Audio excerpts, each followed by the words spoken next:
Okay, നമുക്ക് ഇന്നത്തെ അനാലിസിസിലേക്ക് വരാം. ഇന്ന് വളരെ ഗംഭീരമായിട്ടൊരു മാർക്കറ്റ് തന്നെ സംഭവിച്ചിട്ടുണ്ട്.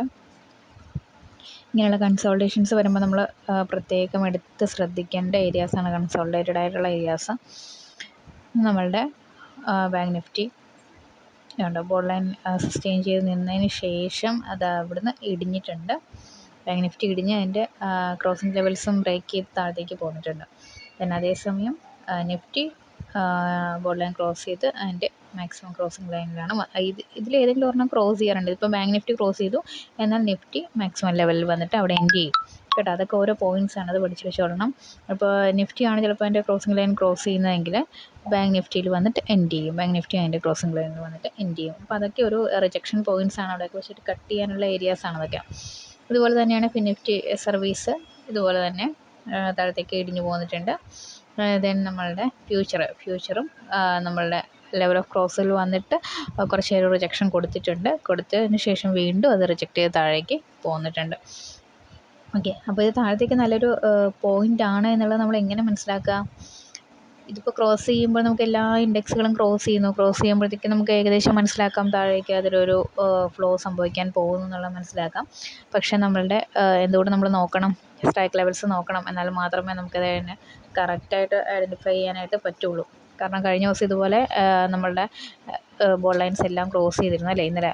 പക്ഷേ സ്ട്രൈക്ക് ലെവൽസ് ക്രോസ് ചെയ്തിട്ടുണ്ടായിരുന്നില്ല. അതുകൊണ്ട് നമുക്കത് ഉറപ്പിക്കാൻ പറ്റത്തില്ലായിരുന്നു. കാരണം ക്രോസ് ചെയ്തിട്ടില്ലാത്തത് കൊണ്ട് തന്നെ ഓപ്പോസിറ്റായിട്ടാണ് ഡയറക്റ്റ് ചെയ്തത്.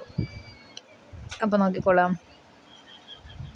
ഇന്നത്തെ നമ്മളുടെ പി പൊസിഷൻ ഇവിടെ ഇങ്ങനെ കൺസോൾട്ടേറ്റ് ചെയ്യുകയാണ്. അതായത് ഇവിടെ വന്നിട്ടില്ല. ഇവിടെ വന്നാലേ നല്ലൊരു പി ട്രെൻഡ് നമുക്ക് പറയാനായിട്ട് പറ്റുള്ളൂ. അവിടെ വന്നിട്ടുണ്ടായിരുന്നില്ല.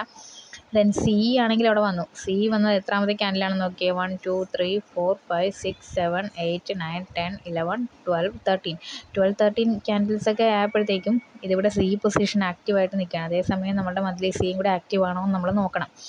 1 2 3 4 5 6 7 8 9 10 11 12 13 ആക്റ്റീവ് ആയിട്ടില്ല. ആക്റ്റീവ് ആകണമെങ്കിൽ ഇവിടെ എത്തണം. ഇവിടെ എത്തിയാലേ ആക്റ്റീവ് ആകുള്ളൂ. അപ്പോൾ 14 15 ക്യാൻഡിലായപ്പോഴാണ് ഇവിടെ വരുന്നത് നമ്മളുടെ മന്ത്ലി ക്യാൻഡിൽ ആക്റ്റീവ് പൊസിഷനിലേക്ക് വരുന്നത്. അപ്പോൾ ആ 15 ക്യാൻഡിൽ നമ്മളുടെ വീക്ക്ലി സി എവിടെയാണെന്ന് കൂടെ നോക്കണം. കണ്ടോ, 14 15, അതായത് അതിൻ്റെ ക്രോസിംഗ് ലെവൽസിൽ നിന്നും ഇടിഞ്ഞത് ഇടിഞ്ഞു പോകുന്നെങ്കിലും ഇവിടെ ഇതൊരു ആക്റ്റീവ് പോയിന്റിലായതുകൊണ്ടാണ് ഇവിടെ ഒരു ചെറിയൊരു സി ട്രെൻഡ് കാണിച്ചത്. 10-20% റിട്ടേണൊക്കെ അവിടെ കൊടുത്തിട്ടുണ്ടാകും.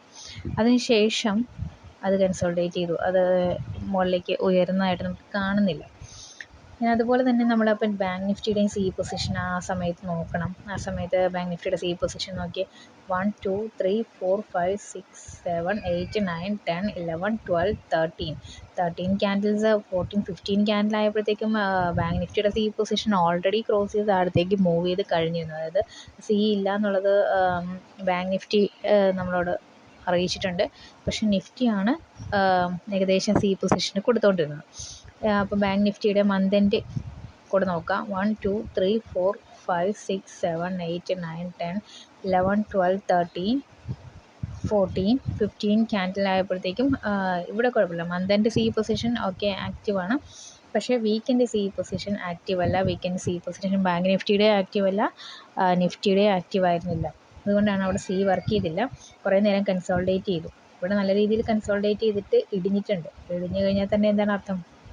താഴേക്ക് പോകാനുള്ള ചാൻസ് ഉണ്ട്. അതുകൊണ്ട് നമ്മൾ നന്നായിട്ട് ഉറപ്പിച്ചിട്ട് മാത്രമേ സി ആണെന്ന് കൺഫേം ചെയ്യാൻ പറ്റുള്ളൂ. അവിടെ നല്ലൊരു കൺസോൾട്ടേഷൻ സിയിലും പിയിലും കൺസോൾട്ടേറ്റ് ചെയ്തിട്ടുണ്ട്. കാരണം പി പൊസിഷനും അവിടെ നമുക്ക് ആക്റ്റീവ് ആയിരുന്നു. പക്ഷേ ഒരു 15 ക്യാൻഡിലായപ്പോൾ പിയുടെ പൊസിഷൻ നിങ്ങളൊന്ന് നോക്കിക്കേ. പിയുടെ position weekend P position bank നിഫ്റ്റിയുടെ എങ്ങനെയായിരുന്നു?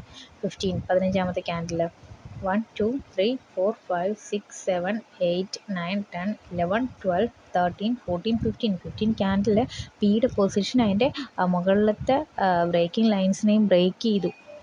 അങ്ങനെയാകുമ്പോൾ നമ്മൾ എന്താ വിചാരിക്കേണ്ടത്? ബ്രേക്കിംഗ് ആണത്. പിയിലേക്കൊരു ബ്രേക്കിംഗ് സംഭവിച്ചു എന്നുള്ളതാണ്. ഇവിടെ നോക്കാം. അപ്പോൾ മന്ത് എൻഡും കൂടെ നമുക്ക് നോക്കാം. 1 2 3 4 5 6 7 8 9 10 11 12 13 14 15 ആയപ്പോഴത്തേക്ക് ഇവിടെ മന്ത് എൻ്റെ മാക്സിമത്തിൽ വന്നതുകൊണ്ട് അവിടെ ഒരു റിജക്ഷൻ ഫോം ചെയ്തിട്ടുണ്ട്. എന്നിട്ടും എന്ത് ചെയ്തു? അപ്പോൾ നമുക്കിത് റിജക്ഷൻ ഫോം ചെയ്താൽ അവിടെയൊക്കെ റിജക്ഷൻ ഉള്ളത് കൊണ്ട് ഫോം ചെയ്തെന്നേ ഉള്ളൂ കേട്ടോ. റിജക്ഷൻ ഇവിടെ നമുക്ക് മനസ്സിലാക്കാം. ഇവിടെ തന്നെ ഇത് ക്രോസ് ചെയ്തുകൊണ്ട് തന്നെ അതൊരു ക്രോസിംഗ് ആണെന്നുള്ളത് മനസ്സിലാക്കാൻ പറ്റും. പിന്നെ നമുക്ക് നിഫ്റ്റിയും ബാങ്ക് നിഫ്റ്റി ഒരുപോലെ എടുത്തിട്ടാണ് നമ്മൾ കൂടുതലായിട്ട് ഐഡൻറ്റിഫൈ ചെയ്യേണ്ടത്. നോക്കി 1 2 3 4 5 6 7 8 9 10 11 12 13 14 15 ക്യാൻഡിൽസൊക്കെ ആയപ്പോഴത്തേക്കും ഇവിടെ റിജക്ഷൻ ഏരിയ ആയതുകൊണ്ട് അവിടെയും റിജക്റ്റ് ചെയ്തിട്ടുണ്ട്. അതിനുശേഷം മുകളിൽ തന്നെ കൺസോളിഡേറ്റ് ചെയ്ത് ഈ ഒരു ക്യാൻഡിൽ വരുമ്പോൾ ഈ ഒരു ക്യാൻഡിൽ ഫോം ചെയ്തപ്പോൾ നമുക്ക് എന്തായി ഉറപ്പിക്കാൻ പറ്റും ഇതെന്തല്ല എന്നുള്ളത്. ഇത് ഈ ഒരു ക്യാൻഡിൽ ഫോം ചെയ്തതിൽ നിന്ന് തന്നെ നമുക്ക് ഉറപ്പിക്കാം പിന്നെ നമുക്കൊരു സി പൊസിഷൻ ഇല്ല എന്നുള്ളത്. 1 2 3 4 5 6 7 8 9 10 11 12 13 14 15 ക്യാൻഡിലായപ്പോൾ ബോൾ ലൈനെ ബ്രേക്ക് ചെയ്തിട്ടുണ്ട്. ബോൾ ലൈനെ ബ്രേക്ക് ചെയ്ത് മുകളിലേക്ക് പോവുകയാണ്.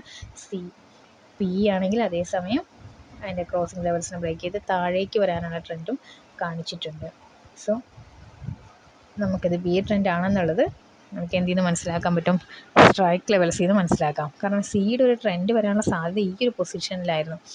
ഈ ഒരു പൊസിഷൻ കണ്ടോ 13 14 ക്യാൻഡിൽസ് ആണെന്ന് തോന്നുന്നാൽ ഇത് 1 2 3 4 5 6 7 8 9 10 11 12 13 14 15 16 15 16 ക്യാൻഡിൽസ് ആയപ്പോഴത്തേക്ക് അവിടെ റിജക്ഷൻ ഉണ്ട്.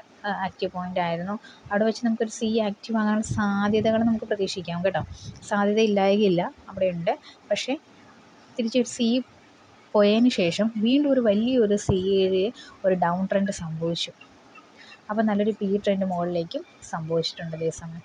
അതിൽ നിന്ന് തന്നെ ഈ ഒരു ക്യാൻഡിൽ ഓക്കെ അത് 18ാമത്തെ ഈ ഒരു ക്യാൻഡിൽ ഫോം ചെയ്തതിൽ നിന്ന് അതായത് സിയിൽ വലിയൊരു ഡൗണും പിയിൽ വലിയൊരു അപ്പ് ട്രെൻഡ് സംഭവിച്ചതിൽ നിന്ന് നമുക്ക് മനസ്സിലാക്കാം അത് പിയിലൊരു ക്രോസിംഗ് ആണെന്ന്. കാരണം ഓൾറെഡി നമ്മളുടെ ഇൻഡെക്സുകൾ ക്രോസ് ചെയ്തിട്ടും ഉണ്ടായിരുന്നു. ഇൻഡെക്സുകൾ ആ ഒരു സമയത്ത് ക്രോസ് ചെയ്തിട്ടുണ്ട് കണ്ടോ. ഇൻഡെക്സുകൾ ബോർഡ് ലൈനിൽ താഴെ പോയിട്ട് തിരിച്ച് ബോർഡ് ലൈനിലേക്ക് വന്ന് റിജക്ഷൻ ഏരിയയിൽ നിൽക്കുകയാണ് കേട്ടോ.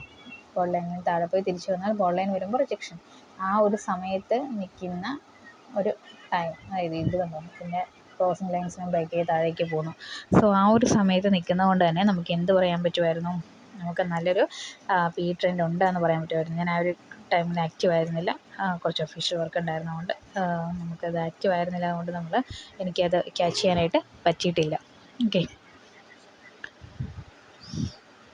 അപ്പോൾ എന്തെങ്കിലും ഡൗട്ട്സ് ഒക്കെ ഉണ്ടെങ്കിൽ വാട്സപ്പിൽ കോൺടാക്ട് ചെയ്യുക. ഫ്രീ ഗ്രൂപ്പിലേക്ക് ജോയിൻ ചെയ്യാൻ താഴെ ലിങ്ക് കൊടുത്തിട്ടുണ്ട്. സ്ട്രൈക്ക് ലെവൽസിൻ്റെ മാത്രമാണ് പെയ്ഡ് ഉള്ളത്. അത് വേണമെന്നുള്ളവർ സെപ്പറേറ്റ് ആയിട്ട് കോൺടാക്ട് ചെയ്യാം. ഓക്കെ.